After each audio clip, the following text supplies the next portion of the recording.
gentlemen, and welcome back to the PH Championship. We've got European tournament best or double elimination. We've got another opening round match of Hellraisers versus Virtus Pro, another best of three. I'm Sayori, joined by LZ, do the old caster switcheroo, and putting more Dota there. Woo! That's the spirit. This should be Hellraisers versus Virtus Pro. You know, you go back 6 months ago, there were hardly any players that Clifton made their roster. Empire wasn't really.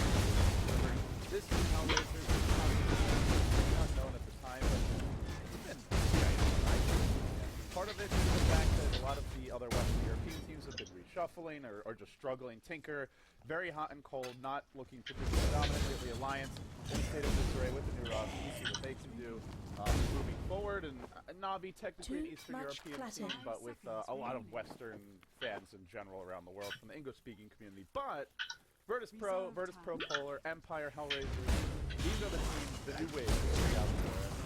Far, they have looked pretty good. HR has gotten a lot of love from Eternal Envy publicly. You look at this team, their individual skill is extremely high and also just dedicated. Five for a while. To me, one of the biggest threats walking into this qualifier, I would say them, Virtus Pro, Polar, probably two of my favorite teams to take it all the way here. We've already had some of the games to move through, and just look at the bracket quickly. For those who haven't had a chance to look at it yet, you can check this out on Liquipedia, liquid.net, wiki.net. Power Rangers, as well as Alliance, already taking out Tinker and Navi respectively. Early on, it's looking pretty good here now. As you mentioned, all matches will be best of 3. So. Right, all best of 3, and we're still in the opening round. So no elimination here. Still a little bit of a buffer, I guess you could say. And our second series of the day for you and I casting after this will be Alliance versus Power Rangers, the first of the semifinal that has already gone through. So get into some teams. Yeah, all right, team that the Sealed Star Ladder. We haven't really seen either of these two teams in the competitive scene since Star Ladder, the qualifying. So we'll see what these two teams have in store for us here. Dota 2 Lounge pretty even, right around a 50-50 coin flip kind of a matchup. And Hellraisers, they were the team that qualified for that first open for ES Portal. So they've been putting up some results over the past month or so. Absolutely. Draft underway now, so first pick Skyrath Mage, which I was not seeing at all in the American game. Not very confident kind of either right now, but still a go-to support for some of the CIS teams. Ban's also a bit different. We don't see the Batrider ban, no Juggernaut ban, which was getting quite a bit of hate or love, depending on how you want to look at it in one of the previous games, or in a lot of the previous games the other day. So it'll be a Ven Jug reply. These are the types of heroes that are all the rage right now. And it gives you just a good mixed OP. You get a good single target pick-off support in the Venge, Midas Armor to go for the Roshan early, synergizes quite well with the Juggernauts. You wish to speak right with me. click and Omni Slash. You wish to speak At the with same me. time, VP will get an Ember Spirit. So they go for a hero that G can take over the game with. Generally, when VP do well, it is with G snowballing quite hard. So and sometimes even when he does snowball quite hard, they still end up losing. Case in point, the Wind Ranger game that they had at Star Ladder, where he didn't end up losing, but you could see how close they were to drop. Yeah, it's definitely one of these things. Reminds me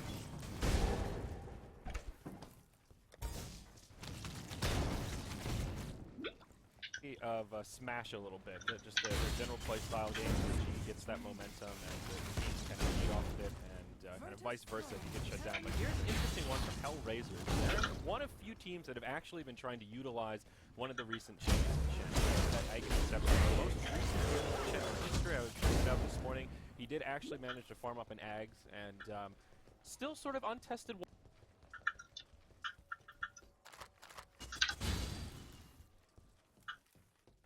waters. We haven't seen too many teams experiment with, putting farm on Shen and how much got that 50%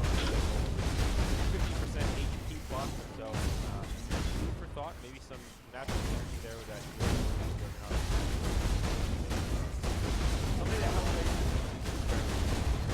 Yeah, I think probably the bigger change to Shen is the Holy Persuasion chain. Being able to have 2 creeps at level 2. you can get a lot more aggressive with switches. Oftentimes when you see 10 players, you know, they get the level 1 Holy Persuasion, they go and try to find a kill or two, and then, oh shit, I only have 1 creep, I need to find another. So you just care into the jungle. If you're not focusing on storming early, it can take a while, and then by the time you come out, they may have quick fight ultimates, they may have levels and their deep spells. But with healing ward instead, you know push is coming. You get a great defensive support to slow the push in the Earthshaker here. Fissure block, very nice to keep Juggernaut off your tower, certainly to slow down the creep. So yeah, I think a good pick, definitely something VP needed. Going for a Skywrath. This hero has no defense at all, so they keep that in mind as forward. Yeah, from the support duo, we've seen quite a bit. Earthshaker and Skywrath. They're very harmonious. They kind of make up for what other lack. Also, they're pretty good in that laning stage. A lot of burst potential with Aegis skill and all that long range damage. The Earthshaker put out. Hellraisers moving into the Troll Warlord. I've been waiting for this. Talking to Blitz the other day, he kept on skipping out the Troll, talking about how great Troll is right now. Yeah. Didn't see it a single time for like 20 games after that, but Blitz, if you're watching, we're right. We're gonna see some Troll now. You see them pick if you're oh my god, these guys are pushing really hard now. Benjara, Juggernaut with the healing ward, Chen with the early double creep and the potential It's also them, Crusader. and Troll is ultimate. Hellraisers, they don't have to commit to a full-on push strat, but you have to be worried about the potential. Yeah, one of the other things, whenever I see Troll, you gotta remember Roshan, especially on the Dire side. Yes. With that battle cry, you can just flash push those towers, or the battle trance rather.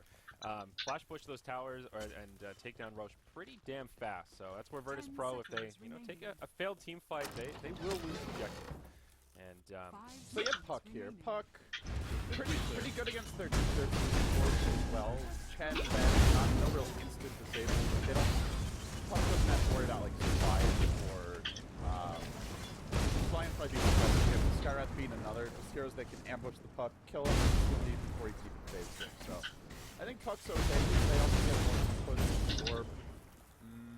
Should be okay, pretty good at getting to levels this game early on as well. Hellraiser's not with the best zone, like kill-threatening duo. Like Venge is a decent zoner, but you can always just phase shift that magic missile if you're quick on your reactions. yeah, this is screaming pipe to me from the Hellraisers side. Lots of magic damage from Virtus Pro. We'll see how they round this off with their final pick. Hellraisers have banned out the PA. She's been quite popular recently, but also for Virtus Pro, they've been utilizing her in You their wish to recent speak with history me. quite a bit. Probably a smart ban there. Still a lot of heroes in the pool for BZZ though, and a lot of options. Yeah, it's generally when you see PA really excel is when teams rely heavily on magic physical damage, and so obviously the evasion comes into play. Yeah. They do have heroes that can build MKB and the Troll and Jug. They do not have a Hex, is the other thing. So Yeah. we've seen a lot of support Lion. I don't think PA is generally a great choice against Lions just because you Hex her. You've got 4 points in evasion, normally 40% evasion, now you have 0, and it's a long duration Hex. But Good with day the to you, support starting Exile. pick, PA could be a nice pocket choice from VP. And Dire team pick. PA Ember would be a bit on the just single target side, I would say, in terms of their pickup. But they do have the ES Puck to deep push, so it would be a decent option. What else will VP go for instead? I feel like they look at this Hellraisers draft. They should want someone who can just be involved in larger scale fights. Either that or someone who can prevent Hellraisers from grouping up. So, Yeah. like even looking at like say a Gyrocopter, this push is going to come pretty early, but being able to drop cooldown would be really helpful against the potential creep army. Yeah, I wonder what Hellraisers have in mind here. Something like Furion would have been tempting. Yeah, maybe like a Centaur, but yeah, they're stacked up fashion. That's the way they open the draft, right? They could go all in push, or they could back off and go for a different type of draft. So they get a hero that can just be a total thorn in the Ember side, charge him from across the map. Not the easiest line to get his charges off on though. Skywrath would be instant. Just the ability to drop down his ultimate when you jump in on someone. Ember Spirit actually can just jump in too far to any further. Earthshaker and Puck pretty difficult to jump with Defensive Fissure and Puck having spaceship as well as foil, so Spirit pretty good. I feel like it's almost a deterrent from the last one. Virtus Pro wanted to go for an anti-mage here. Too much The Spirit pressure. Breaker says, you might want to think twice about that. Yeah, I don't think it's a great anti-mage game. They push pretty hard. Yeah. But it is a deterrent for heroes that are not good at 5-man. So they go for one that is. with How the- may I be of Yeah. assistance, And, Exile? Yeah, more good creep clear. Pretty good with the anti-push. That'll Okay, be so your it's, G hero. it's and- not going to be the G Yeah, Ember. It's gonna be BCZ takes the Ember. Okay. All right. Could have gone either way, and that's the nice thing with having multiple players who are comfortable on the heroes. You can just switch it up last minute. Yeah. And so Sadoy will take the puck to the off lane, and that'll leave Earthshake there for the other How support. may I be of assistance, All right, Exile? very good. So this will be game one of this best of three, 1-1-1. I believe that is Gorek, their captain and drafter there on the Hellraiser side. I don't think we have any stand-ins today. He's just tagged up all silly. So, not to worry.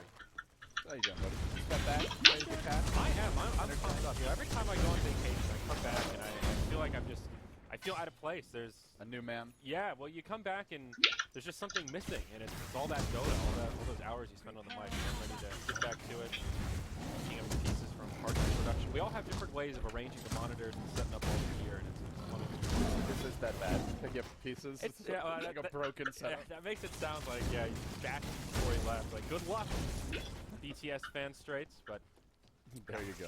happy to be back and pumped up, man. We're gonna be leaving for TN in like less than a week, so I'm glad to be casting. That's kind of the cool thing with the latest Star Ladder is some people are, oh, there's no crappy Landstorm, but I've really enjoyed watching the teams that are a little bit less visible. A good example would be the latest CPL. Yeah, it's a lot of fun checking out LD, EG, even though they're a big name team, but they had a new roster. Like Dota feels like it's pretty impressive right now. Along with that, the patch. Having the new patch, I think, is making Yeah, it's that time of year when that sort of second roster